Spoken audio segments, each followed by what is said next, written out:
Hey everyone, welcome back to part 2 of my comic book review for this week's comics. And this comic was an okay one. Web of Spider-Man number 2.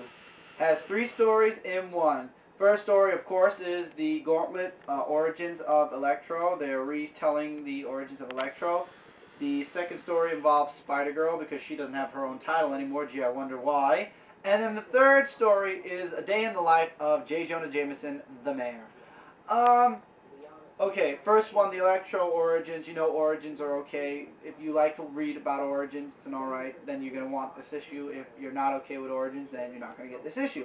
Spider-Girl, of course, if you're a Spider-Girl fan, back when she had her own comic book, you'd like that. If you're not, or if you don't care, then yeah, you'd skip over that story and go right to A Day in the Life of J. Jonah Jameson. I'll be honest with you, that story had me laughing. It was funny. Not funny as in, oh my god, it's horrible funny. It was, okay, not really, oh my god, horrible is funny, but it was funny as in the substance itself was very, very funny. It's up to you if you'd like to get this. I think it's a nice little Spidey book, especially with the next book that I'm going to be telling you guys about in another few seconds. It's a very nice book. It's interesting. It's up to you, but I enjoyed it. I thought it was funny, but if you're not interested in side stories and stuff like that, then you won't want this. But it was a nice story nonetheless. I enjoyed it. It was funny. It was really good. Okay, back to bad. Man, I feel like I'm giving you guys a lot of bad comics this week. Amazing Spider-Man 613, Part 2 of the Gauntlet. Well, with Electro anyway. Being honest with you, the artwork is just killing me. I really cannot read through this. I'm really trying, but basically Electro is... Everybody loves Electro. Basic rundown. Everybody loves Electro. Everybody hates Spider-Man. And the last part with Electro is in 2 weeks. It's up to you. This story had promise. I'm hoping the story still does, but they really need to get a new artist to finish this series off, or else it's just gonna tank. It's going to tank very badly. And I'm hoping after the Gauntlet that they redo one more day, but it doesn't look like it's happening. But it's an okay book. It's alright. I think the story has promise. For you guys who are interested in story, get it if you can look over the artwork. Once again, same thing. Get it if you can look over the artwork. I found it very hard because it's just artwork. Artwork bad. Oh, here we go. Oh my god, it's a good review time again. New Avengers 59. The Avengers go get Luke Cage back. And I'm going to tell you guys something. I knew this from the start, but I'm not going to say anything till the end. Basically, the Avengers make a plan to find and save Luke Cage. They get Doctor Strange and Dr. Voodoo, and they find out where they're keeping Luke, and that's in a hella something, as Spider-Man says, the helipad of doom. And they cause a distraction. It was all Spider-Man's idea, yet again. Thank you, God. He actually is useful, finally, in the Avengers. And they make a distraction while Luke Cage's wife and a few other choice select people, Daredevil being one, The Thing, and everybody else, goes off and saves Luke Cage. Now, for the spoiler. They get Luke Cage back. Wonderful, great. I called this from the first page when I saw that they were going to go get Luke Cage. One little problem, and here's what Norman Osborn meant when he said he means more to us alive. If you'll zoom in right here at the bottom and just pan right across, on his heart, Norman Osborn left his calling card. And yes, I put spoiler up because there is a tracker on Luke Cage's heart, leading into probably the next part of New Avengers. Oh, the joy of New Avengers number 60 that will be coming our way. It was a good comic. I enjoyed the artwork. I thought the story was pretty good, even though I could tell the ending before it happened. I would get it. I would get this. It's very nice. It's not jump-on friendly. If you want to jump onto this, you're going to have to go back to the issue where I started my comic reviews with.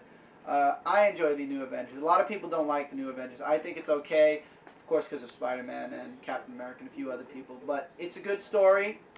It's very nice. I would wait, if you're going to jump onto this, if you don't want to go back, wait till after issue number 60. I think that's where this story is going to kind of wind down. It's up to you. It was a good story. I liked it. I enjoyed it.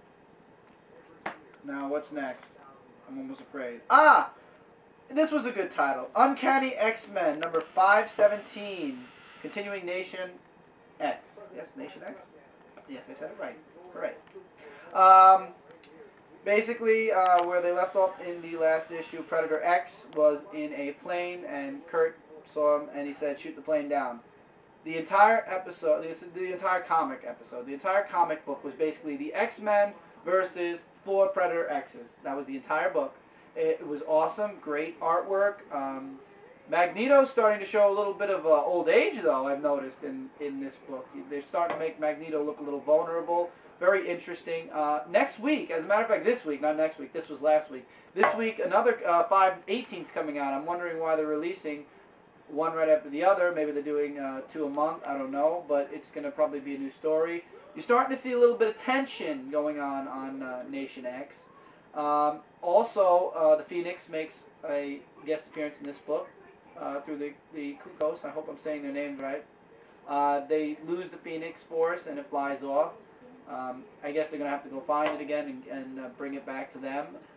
Very interesting comic. I would pick this up. It was really good. The fight scenes were amazing. You got all the main X-Men in this book. You got Wolverine, Cyclops. You can't ask for anything more.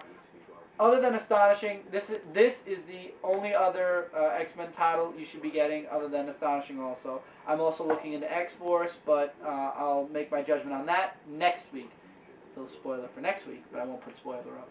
So you should pick this up. Really nice. Not jump on friendly. Get the issue right before this, like I did, if anything. Oh no, I got a few issues before this, but get the Magneto issue. From there and on, it's jump on friendly.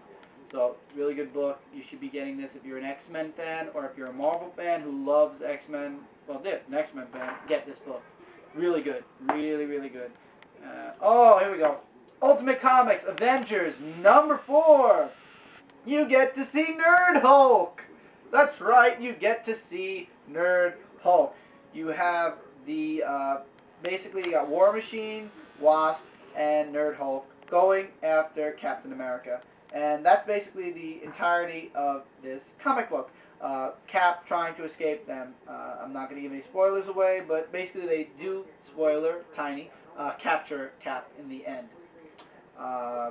It's really good. Out of all the Ultimate Comics, there are 3 right now. This is limited to 6 parts, and Iron Man, Iron Wars is limited to, I believe, 4 parts or 5 parts or whatever.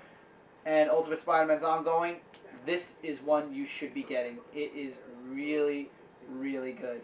I'm enjoying this comic book a lot. I can't wait to see the next issue. It looks really good. Nerd Hulk's hilarious, though.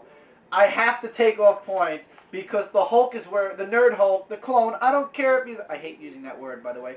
I don't care if he's a clone or not. The Hulk does not belong in a business suit. You want to give him a T-shirt, give him a T-shirt, but don't give him a business suit. Looks like somebody who's gonna go door to door trying to sell you something, and if you don't buy it, they'll smash the shit out of you. Anyway, good comic. Loved it. Loved it. Loved it. Get it. Get the other 3 parts to it also. They're still out there. I've seen them. Trust me. Next. Wow. The rest are all good? Really? Yeah, they are. Well, yeah. Wow. Okay. Green Lantern, number 48, tying into Blackest Night. Also, I'm going to mention... No, I'll mention that next. Green Lantern 48. Oh, we're getting the finger, aren't we? Okay, so great. I'll mention it in the next part. So you guys are going to be really in for a huge surprise in the next part. So I will catch you guys in part 3 in 2 seconds.